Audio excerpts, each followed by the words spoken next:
Assalamualaikum warahmatullahi wabarakatuh.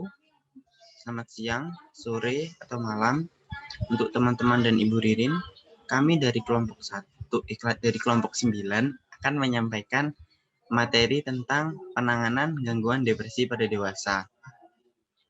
Kelompok kami terdiri dari yang pertama Lailatul Inayah, Eva Mujiana, Nadira Amania, Rinka Sepnia Santoso, dan saya sendiri Dinda Aditya.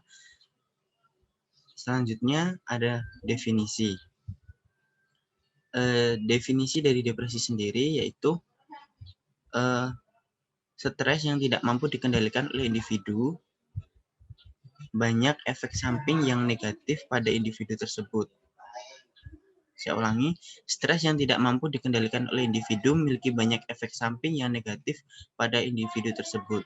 Secara emosional, individu tersebut akan memunculkan perasaan seperti sedih, cemas, frustasi, dan lain sebagainya, serta kurangnya motivasi diri. Jika stres tersebut tidak mampu dikendalikan dan terjadi secara terus-menerus, hal itu akan memicu sebuah depresi. Depresi sendiri menurut Hawari adalah sebuah bentuk gangguan kejiwaan pada alam perasaan, afektif atau mood disorder yang ditandai dengan kemurungan, kelesuan, ketidakgairahan hidup, perasaan tidak berguna, dan rasa putus asa. Selanjutnya, Beck menjelaskan bahwa depresi mempunyai gejala utama kesedihan dan perasaan khusus seperti apatis, merasa sedih, juga mempunyai gejala psikologik yang lainnya, yaitu adanya konsep negatif yang ditunjukkan terhadap diri sendiri, regresif, perubahan vegetatif, dan perubahan aktivitas. Nah, sehingga dapat kelompok kami simpulkan bahwa depresi adalah gangguan kejiwaan yang meliputi afeksi dan perasaan dasar yang terjadi akibat stres yang tinggi dan tidak mampu dihadapi oleh individu dan terjadi secara terus-menerus. Depresi secara umum menunjukkan simptom seperti perasaan cemas, kemurungan, perasaan rendah diri, serta merasa lelah, kehilangan minat terhadap sesuatu, dan merasa tidak berhak untuk bahagia. Next.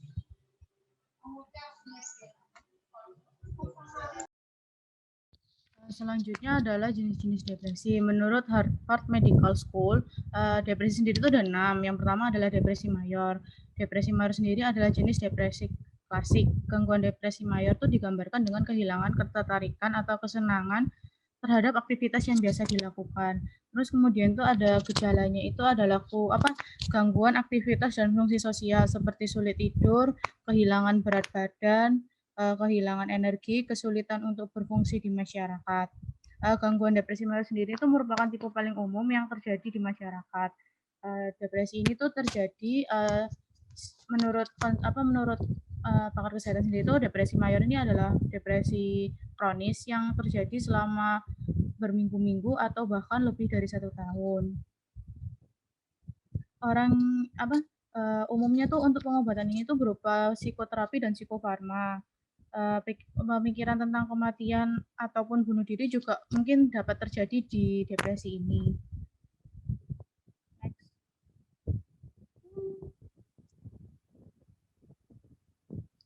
Selanjutnya ada persistent depressive disorder atau disebut distimia.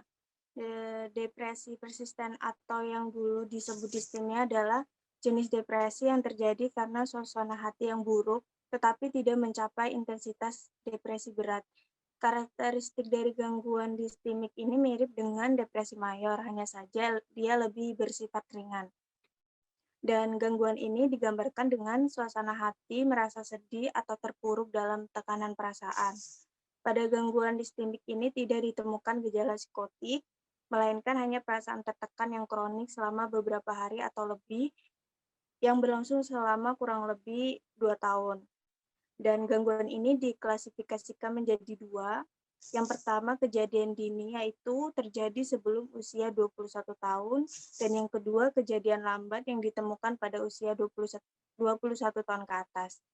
Individu yang mengalami depresi ini masih dapat berfungsi dengan baik, tetapi sering mengalami kemurungan. Selanjutnya ada bipolar disorder.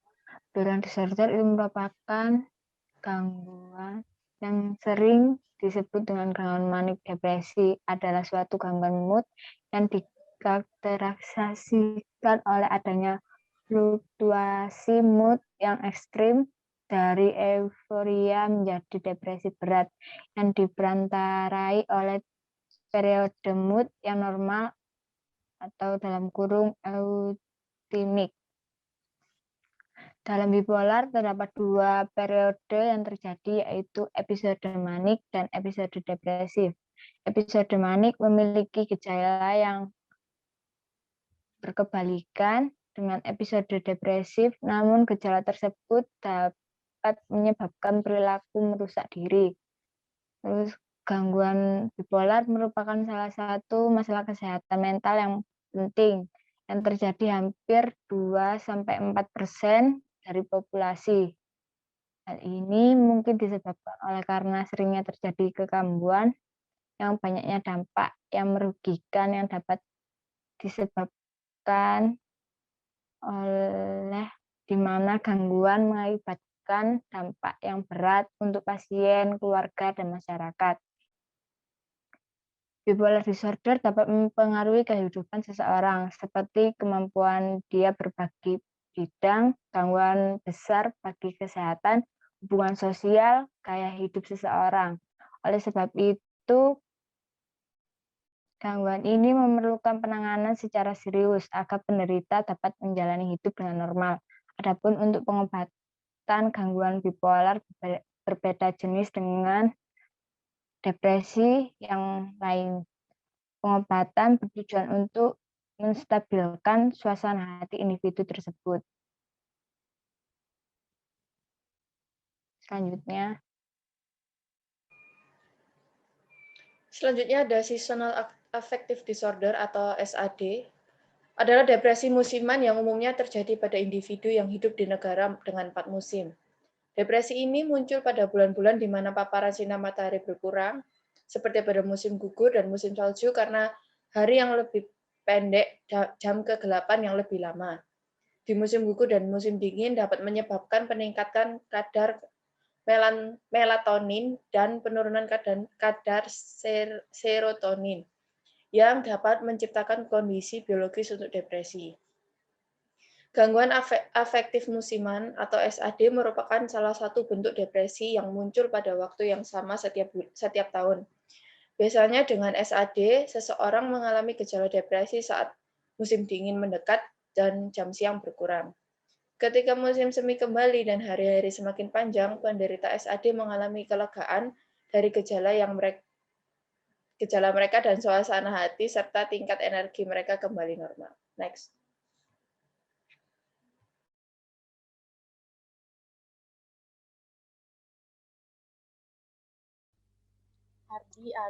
Maaf. Selanjutnya ada perinatal postpartum depression.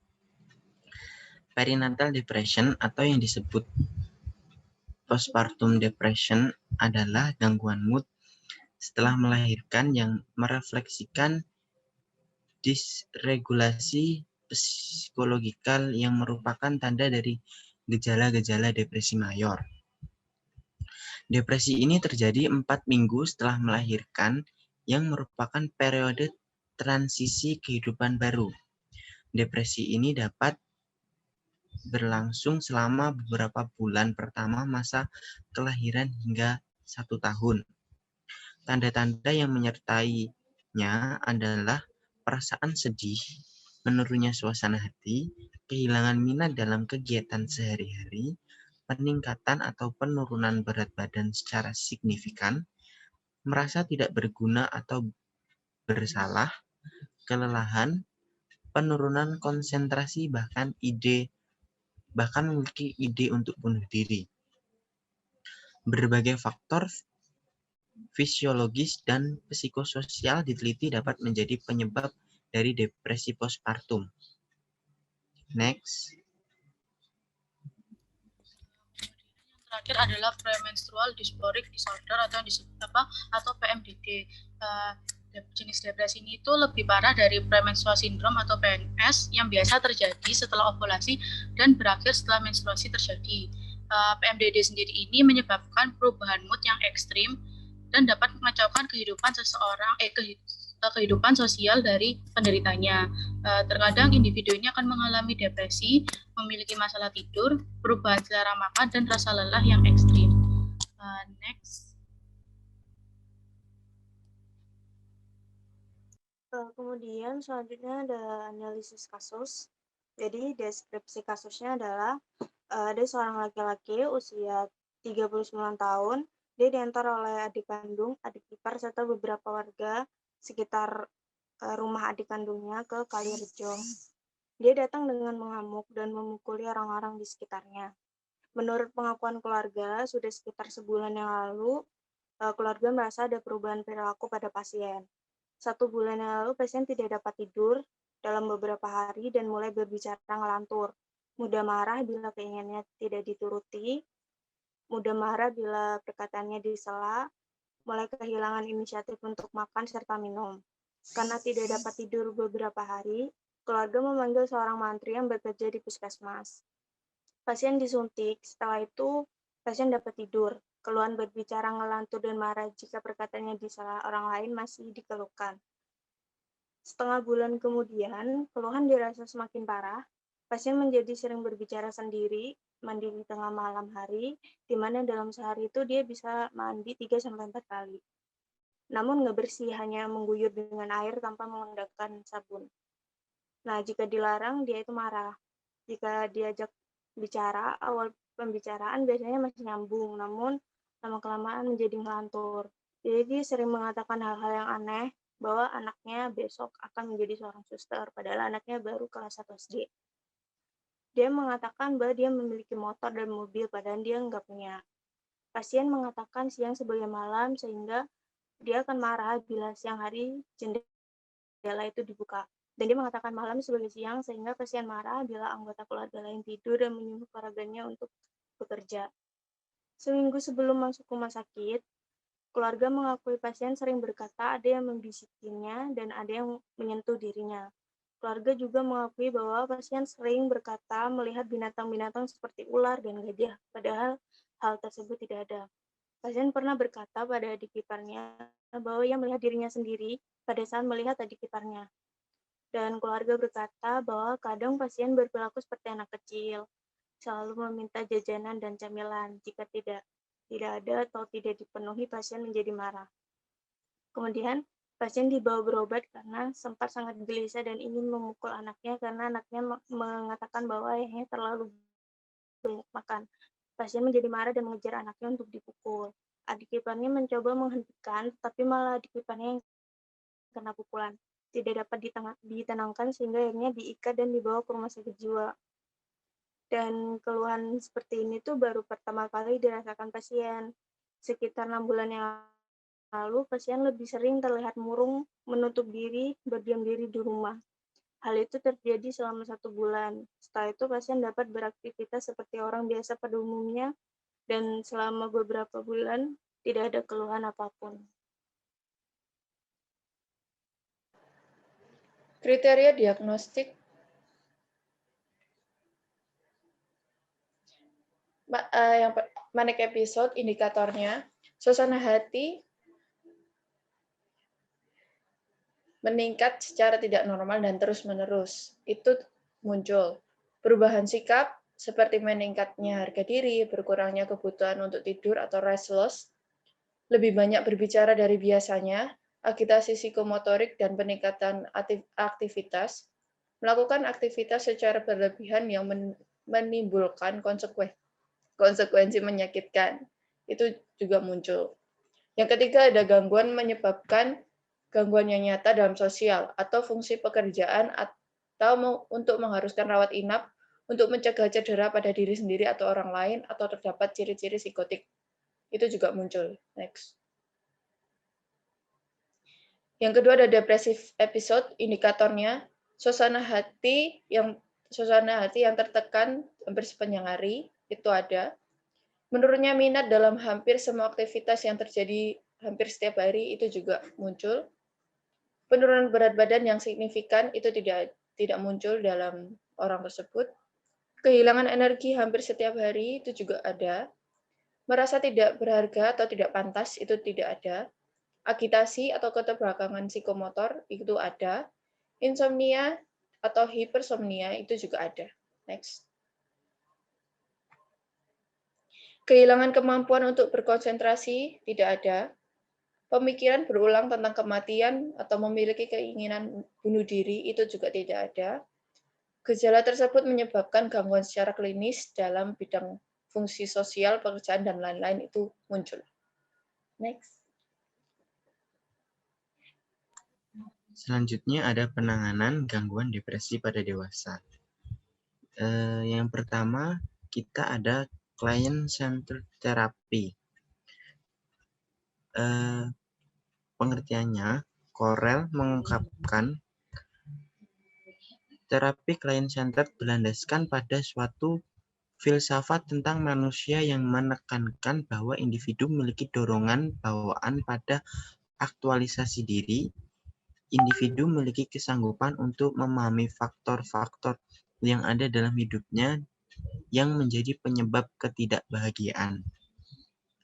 Lalu Rogers mengungkapkan istilah client-centered untuk merefleksikan kepercayaannya bahwa setiap individu pada dasarnya baik dan bahwa potensi pengembangan diri terletak di dalam diri individu tersebut dan bukan pada terapis ataupun metode terapinya. Tujuan dasar terapi client-centered adalah menciptakan iklim yang kondusif bagi usaha membantu subjek untuk menjadi pribadi yang lebih berfungsi penuh. Teknik yang digunakan, Correll menguraikan teknik-teknik terapi client-centered adalah pengungkapan dan pengkomunikasian penerimaan, respek dan pengertian, serta berbagai upaya dengan subjek dalam mengembangkan kerangka acuan internal dengan memikirkan, merasakan, dan mengeksploitasi. Menurut Roger, self-insight merupakan faktor yang paling penting dalam memprediksi perilaku individu di masa mendatang. Rogers berargumen bahwa client-centered therapy memberikan pandangan yang lebih jelas tentang dunia pengalaman seseorang dibanding bentuk asesmen atau terapi yang lain. Satu kelebihan yang diklaim Rogers pada pendekatannya adalah ketidakbergantungan pada struktur teoritis yang telah ditentukan dan penerimaan terhadap diri individu apa adanya. Selanjutnya ada langkah-langkah client-centered therapy. Menurut Gerald Corey, langkah-langkah pelaksanaan pendekatan client-centered adalah sebagai berikut. Yang pertama, klien datang untuk meminta bantuan kepada konselor secara sukarelawan. Selanjutnya, konselor mendorong klien untuk mengungkapkan perasaan secara bebas dan berkaitan dengan masalahnya tersebut. Lalu langkah ketiga, konselor secara tulus menerima dan menjernihkan perasaan klien yang sifatnya negatif dengan memberikan respon yang tulus menjernihkan kembali perasaan si klien tersebut. Langkah keempat, setelah perasaan negatif klien terungkapkan, maka secara psikologis bebannya mulai berkurang. Yang kelima, konselor menerima perasaan positif yang diungkapkan oleh klien. Langkah keenam, saat klien mencurahkan perasaannya secara berangsur, muncul perkembangan terhadap wawasan atau insight mengenai dirinya dan pemahaman understanding serta penerimaan dirinya tersebut. Langkah ketujuh atau yang terakhir, apabila klien telah memiliki pemahaman terhadap masalahnya dan menerimanya, maka klien mulai membuat keputusan untuk melangkah memikirkan tindakan selanjutnya. Selanjutnya akan dilanjutkan oleh teman saya. Selanjutnya ada terapi musik. Terapi musik ini merupakan salah satu terapi non-farmakologis dalam pelaksanaannya pasien depresi. Nah, terapi musik ini memiliki beberapa keunggulan yang bersifat ekonomis dibanding dengan terapi yang lainnya. Bersifat naluriah, yaitu musik dapat bersonansi secara naluriah sehingga dapat langsung masuk ke otak tanpa melalui jalur kognitif. Dan musik tidak membutuhkan kemampuan intelektual untuk menginterpretasikannya. Jadi, dengan tidak adanya batasan bagi pengguna terapi musik sehingga dapat diaplikasikan pada semua pasien tanpa melihat latar belakang pendidikan.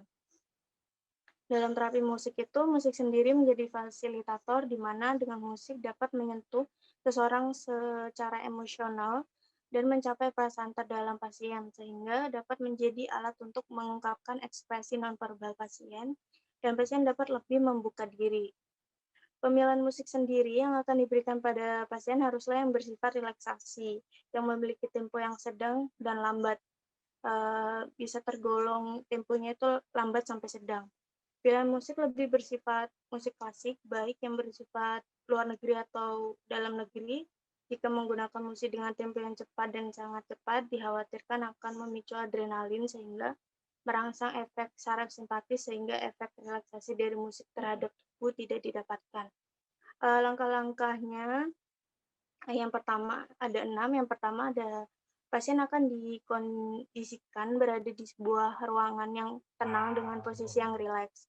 Yang kedua, pasien melakukan pengukuran sebelum musik didengarkan. Lalu yang ketiga, berselang 5-10 menit musik didengarkan oleh pasien menggunakan handset ataupun CD. Yang keempat, selama pasien mendengarkan musik, perawat atau tenaga medis dilarang berada di ruangan yang sama dengan pasien. Yang kelima, musik didengarkan kurang lebih selama 20-30 menit. Yang terakhir, selang waktu 5-10 menit kemudian dilakukan pengukuran lagi pada pasien. Oke, next. Selanjutnya ada Cognitive Behavior Therapy atau CBT. Adalah istilah yang lebih umum dari terapi kognitif dan merupakan salah satu bentuk dari psikoterapi.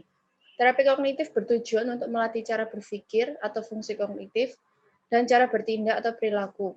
Ini sebabnya terapi kognitif lebih dikenal dengan terapi kognitif perilaku.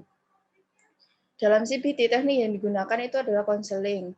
Pendekatan CBT memusatkan perhatian pada proses berpikir klien yang berhubungan dengan kesulitan emosional dan psikologi klien.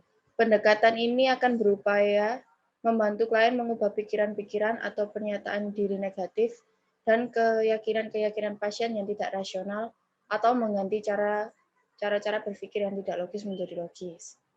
Langkah-langkahnya yang pertama, menemukan pikiran yang negatif, memberikan pernyataan langsung untuk menemukan pikiran negatif, dan menyadarkan adanya perangkap negatif. Kedua, konstruksi pikiran otomatis.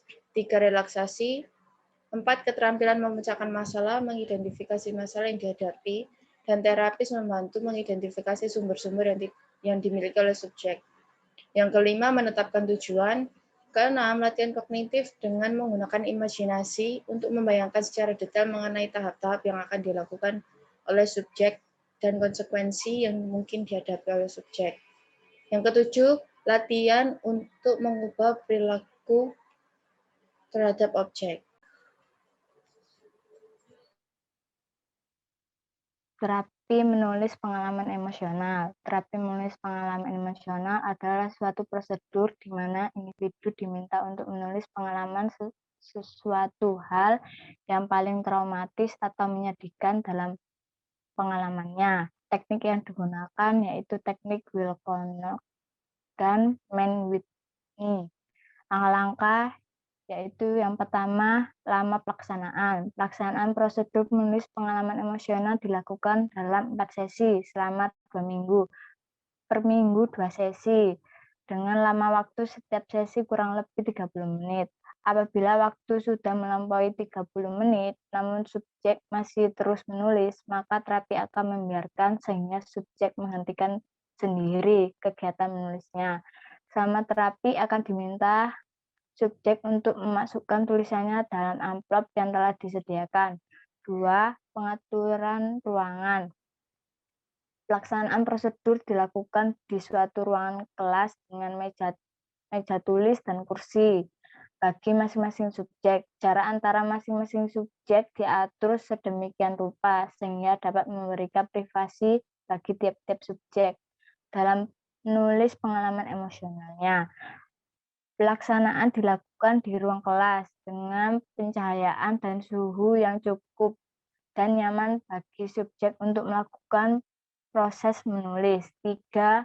alat bantu. Alat bantu yang digunakan untuk masing-masing subjek adalah alat tulis berupa sebuah pulpen, kertas folio bergaris, amplop coklat, dan lem kertas. Lalu pelaksanaan pertemuan pertama.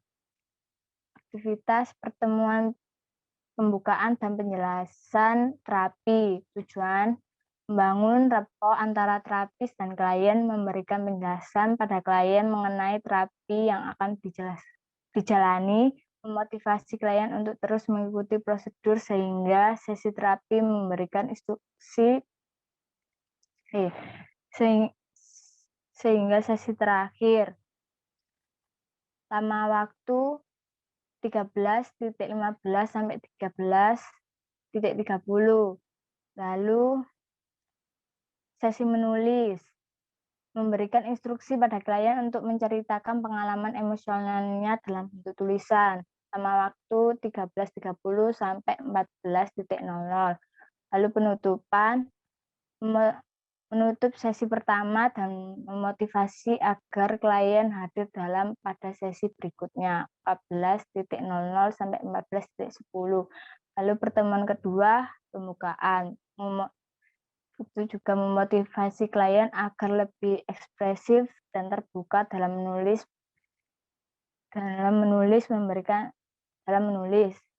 sama waktu 13.00 sampai 13.10. Lalu yang kedua, memberikan instruksi pada klien untuk menceritakan pengalaman emosionalnya dalam bentuk tulisan 13.10 sampai dengan 13.40. Lalu menutup sesi kedua dan memotivasi agar klien hadir lagi pada sesi berikutnya 13.40 sampai dengan 14.00.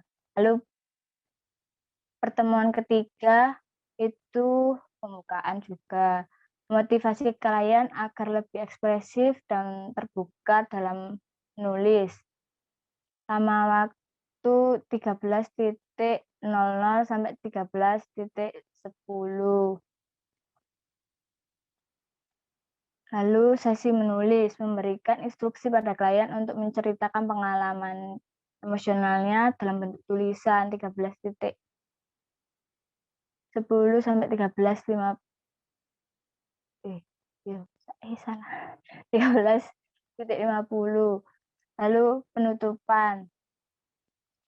sesi ketiga dan memotivasi klien agar klien hadir pada sesi berikutnya 13.50 sampai 14.00. Lalu pertemuan yang terakhir, pertemuan keempat, pembukaan, memotivasi klien agar lebih ekspresif dan terbuka dalam menulis 13.00 sampai 13.10.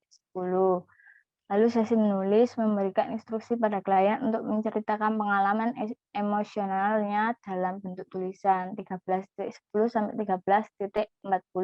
Lalu penutupan dan terminasi terapi. Terminasi terapi dan memotivasi klien untuk meneruskan kebiasaan menceritakan pengalaman emosionalnya dalam bentuk tulisan 13.40 sampai dengan 14.00. Lalu selanjutnya kemudian ada Spiritual Emotion Freedom Technique atau SFT. SFT sendiri merupakan sebuah metode yang menggunakan dasar sistem energi tubuh dan spiritualitas dalam menghilangkan masalah fisik dan mental. SEFT sendiri juga menggunakan metode tapping yang dilakukan pada titik tubuh tertentu.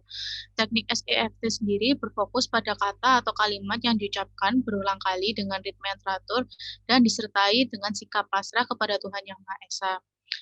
Acuan dasar dalam SEFT adalah energi psikologi yang memiliki kesamaan dengan akupuntur. Untuk langkahnya sendiri, untuk historinya sendiri, SFT ini awalnya dari Emotion Freedom Technique atau EFT yang dikenalkan oleh Craig David. Kemudian oleh Ahmad Zainuddin menggabungkan EFT sendiri dengan dengan terapi spiritual sehingga terbentuk Spiritual Emotion Freedom Technique atau SFT. Untuk langkahnya sendiri, menurut Zainuddin itu dibagi dengan 3 tahap. Yang pertama adalah the setup. The setup sendiri ini bertujuan untuk memastikan agar aliran energi tubuh kita terarahkan dengan tepat. Langkah ini untuk menetralisir perlawanan psikologis. The setup sendiri ini terdiri dari 2 aktivitas. Yang pertama adalah mengucapkan kalimat seperti ya Tuhan, jika memang saya diberikan penyakit ini, saya ikhlas, atau sebuah kalimat yang merupakan kayak kepasrahan terhadap penyakit itu dan berusaha untuk disembuhkan. Yang kemudian aktivitas yang kedua yaitu mengucapkan kalimat tersebut dengan menekan pada dada kita yang tepatnya di bagian sore spot atau titik nyeri itu ada di sekitar dada atas. Jadi ya, kalau dada atas itu ditekan itu akan nyeri itu yaitu sore spot. Kemudian yang kedua itu the tune in. Tune in sendiri itu adalah tune in sendiri itu caranya adalah memikirkan sesuatu atau peristiwa spesifik tertentu yang dapat membangkitkan emosi negatif yang ingin dihilangkan. Emosi negatif ketika terjadi reaksi negatif tersebut, hati dan mulut kita berdoa dan bersamaan dengan tune in itu kita melakukan langkah ketiga yaitu tapping. Tapping sendiri adalah mengetuk ringan dengan ujung jari pada titik-titik tertentu di tubuh kita sambil terus mengucapkan kalimat-kalimat tadi yang di tune in. Titik-titik yang di tap itu adalah titik-titik kunci dari the major energy meridians yang jika diketuk beberapa kali akan berdampak pada ternetralisirnya gangguan emosi atau rasa sakit yang kita rasakan, sehingga aliran energi tubuh ini berjalan dengan normal atau seimbang kembali. Titik-titiknya ini ada di gambar yang ini. Sekian presentasi dari kami. Apabila ada pertanyaan dari teman-teman bisa disampaikan melalui via chat WA, akan kami bahas di pertemuan selanjutnya. Mohon maaf apabila ada kesalahan atau kekurangan dalam saat kami menyampaikan materi. Terima kasih, selamat pagi, siang, dan malam untuk teman-teman semua. Wassalamualaikum warahmatullahi wabarakatuh. See you.